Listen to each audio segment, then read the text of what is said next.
অতি পেলনীয়া সামগ্ৰী ব্যৱহাৰ কৰি তৰল জৈৱ সাৰ উৎপাদনৰ দ্বাৰা বিকশিত ভাৰত গঢ়াৰ অভিযানৰ এক ক্ষুদ্ৰ অৱদানৰ প্ৰচেষ্টা। আমি জানো যে আমাৰ কৃষিভূমিত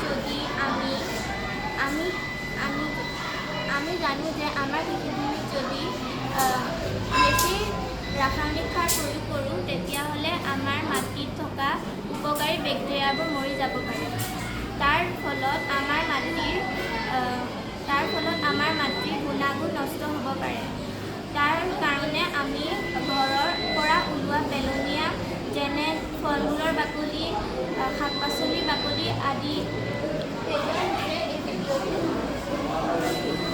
আমি দেখাইছোঁ যে গ্ৰাউণ্ডত আমি ইয়াক শাক-পাচলি চব্জিৰ বাকলি দিছোঁ। ইয়াৰ তলত পাথৰ আছে, তাৰপৰা ফিল্টাৰ হৈ এটা টিঙত পৰে। আমি তাৰপৰা লৈ পানী ওলাই গছত দিওঁ, শাক-পাচলিতো দিয়া যায়। গছবোৰে